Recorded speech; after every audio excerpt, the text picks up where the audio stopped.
There's this famous psychiatrist on YouTube.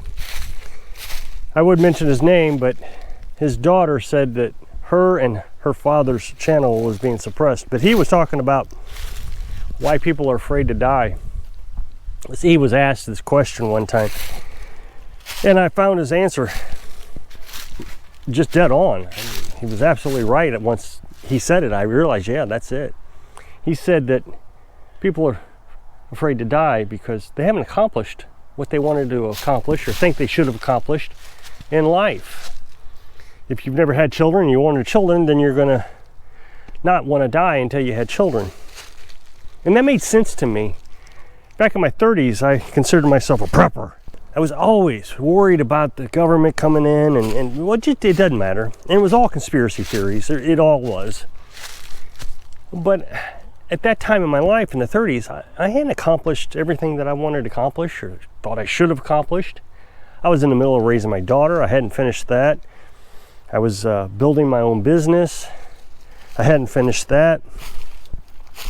I hadn't done much. I was on a submarine. I mean, that was pretty cool. I ran my own company. That was pretty cool, but I just wasn't finished, so I was scared. And then I guess at some point, I don't know when it was. I honestly can't tell you when I transitioned, but I wasn't a prepper anymore. I was okay. I guess I accomplished everything I wanted to accomplish. And I'm pretty satisfied with my life. Carolyn and I traveled for a while. I remember, as a matter of fact, when I was in the Navy with my very first wife, my high school sweetheart, I dreamt all the time about going out to the desert in Arizona or Utah or someone and camping there. We'd actually made plans to go camping and just never did it. Well, when Carolyn and I started traveling, we got to spend an entire summer in Arizona and Utah and New Mexico. So I don't need to do that. I can imagine if I'd never done it, that I'd still be dreaming about it. Now, granted, Carolyn and I did not like the traveling thing. We got out of it, moved here. But I can always say now, it was beautiful. I'm glad I did it. I mean, man, I parked and slept on the edge of the Grand Canyon, right on the edge, within 20 feet. Our vehicle, my truck camper, sat on the edge of the, I did live feeds on the edge, made videos where just 10 feet away from me, I could have just dropped off the cliff. It was absolutely breathtaking. And I get to think about it. I don't talk about it much, but I get to think about it. I don't need to brag about it. Speaking of bragging, when I was just getting home from the Navy, I just got out of the Navy, and I was pretty proud of what I had done. I had done some pretty neat things. Got some special accommodations. I was on a submarine, USS Georgia, SSBN 729. It's been converted now. It's an SSGN guided missile, where it used to be a ballistic missile. 729. It's an Ohio class submarine. It was stationed in Bangor, Washington, which was the naval base next to Silverdale, Washington. I lived in Silverdale, Washington. Our apartment complex sat right on Dyes Inlet. I could go out on the beach of Dyes Inlet on a sunny day, which you didn't have very many of those in Washington. But on a sunny day, you could go out there and you could see Mount Rainier. And they said, 10 years earlier, that you could have also seen Mount St. Helen there. But of course, it erupted 10 years before I got there. You know, that's funny. 10 years. When I was in the Navy, 10 years seemed like a long time ago, but now you say 10 years, like, boy, that was just, like yesterday. I've led a good life. I'm pretty satisfied with my life. So when I got home and I talked about the submarine, I guess you could say I was bragging. And there was a man who I respected immensely. I mean, just immensely. Always talked about his war stories in World War II. My entire life. I don't want to get too descriptive, but he said he took a Jap rifle from a Japanese soldier, and that he got swamp rot or something on his forehead because he was He was in special forces in the Navy, had to hide out in a swamp, and he got that swamp rot. And there was absolutely no reason for me not to believe him. I absolutely believe him. So when I got home, I'm bragging about all this. Of course, I wasn't in a war. I wasn't anybody special. I always like to say I ended the Cold War, because while I was in the Navy, the Cold War did end. But that's just a little bragging, right? So he says, well, if you think that's cool, you should have been in the Navy when I was in the Navy, being depth charged by the Germans and the Japanese. That'll rock your soul. I mean, I don't remember exactly what he said, but I said, yes, sir, you're absolutely right. I apologize. I should respect you more than that. And that was the last time I really bragged about the submarine. I mean, I've talked about it a couple times. I talked about it on this channel once because so many people asked me about it. But I really just didn't highlight it. It's just not that important to me. It was something I did. It was something cool. And that was it. I remember Dad coming up and visiting me. And our submarine was in port. It was in dock. The other crew was on it. So there's two crews on a boomer like that. And I was on the gold crew. The blue crew had it. They were getting ready to go out to sea. So it wasn't in refit or anything. It was all locked up, ready to go. And I said, you want to go see the submarine? I took him down there. And so as we're walking up to the submarine, I said, you do everything you were told. You never get further away from me than arm's length. Now, I don't remember saying any of this to him, but he reminds me of this all the time. Don't go into any area that you're not allowed to go into. You just stay next to me. And he seems like this was very serious to him. And it was so unserious to me, I don't even remember it. I mean, I remember taking him down there, but I don't remember saying all that. And he really enjoyed that. He said he wished he could have learned more about it, what I was telling him. He couldn't understand everything I was telling him. So it was a neat experience. Glad I did it, but it's over, so I don't talk about it. I really don't talk about much of what I've done in my past. I ran my own company for 10 years. I'm pretty proud of that. It's done, it's over. It was a lot of work.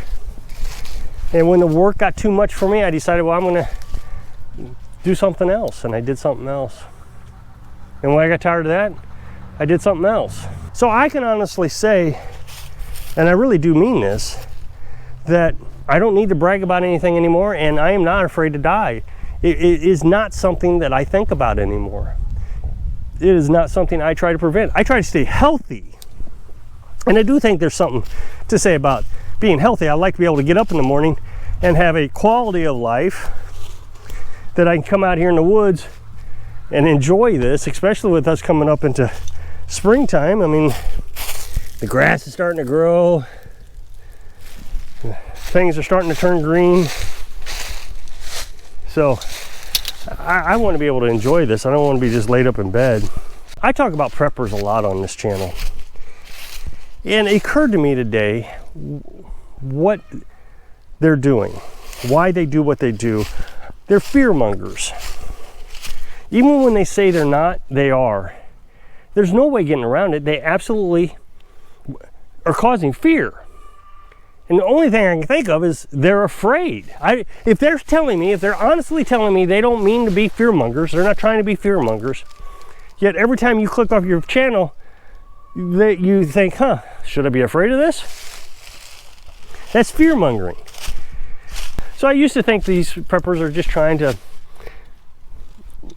get views and stuff, but I don't think that's what it is anymore. It really did occur to me. So let's think about what preppers are doing. Preppers are preparing for the end of the world so they can survive. Survive what? Death.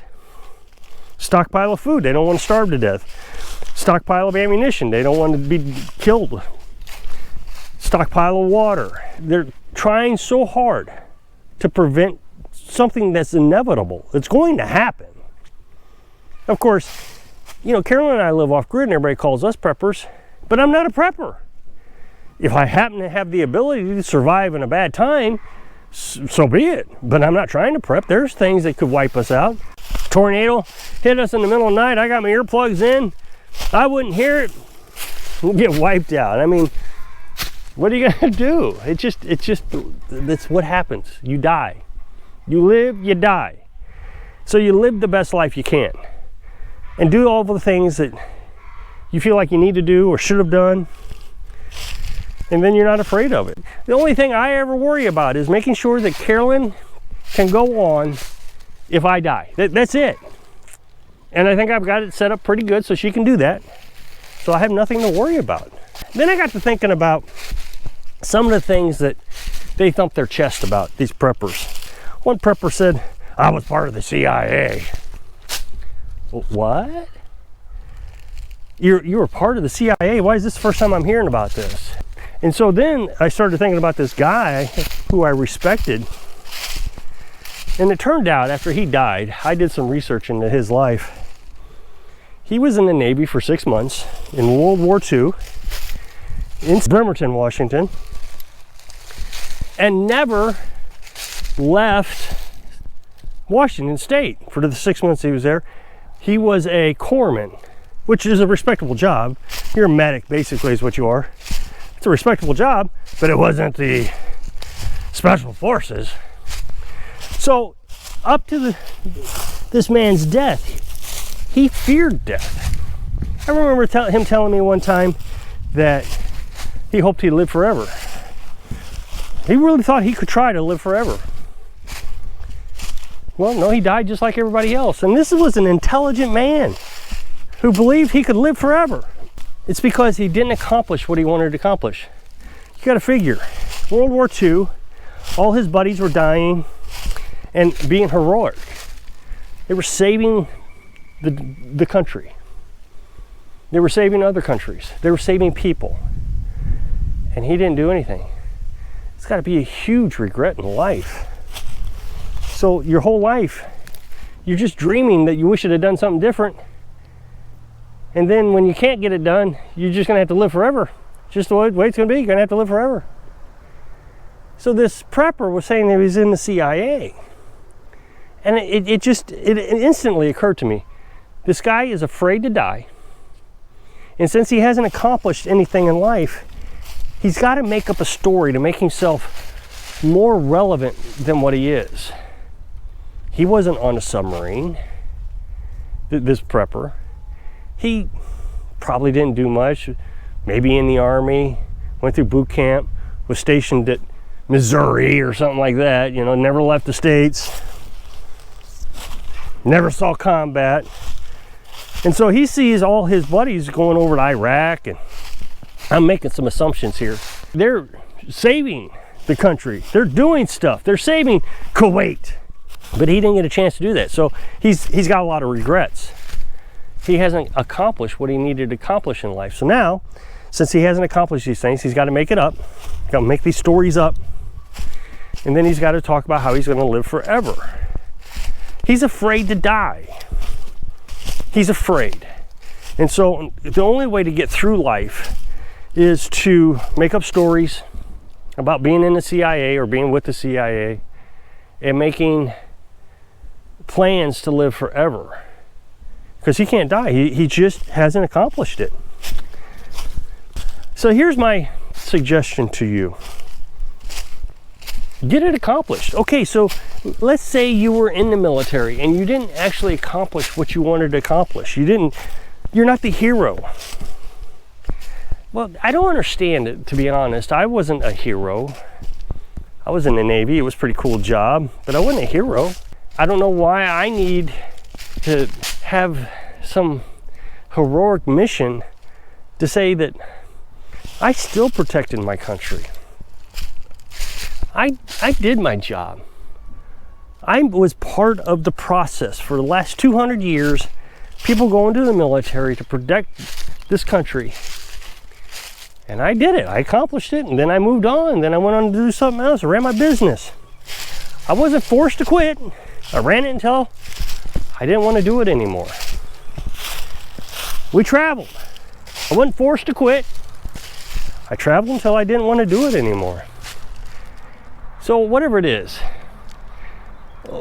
if you're afraid to die, and you feel this overwhelming urge that you got to prep so you can live forever, if you can't get over that feeling yourself, maybe you should go get some help, or just accomplish some stuff.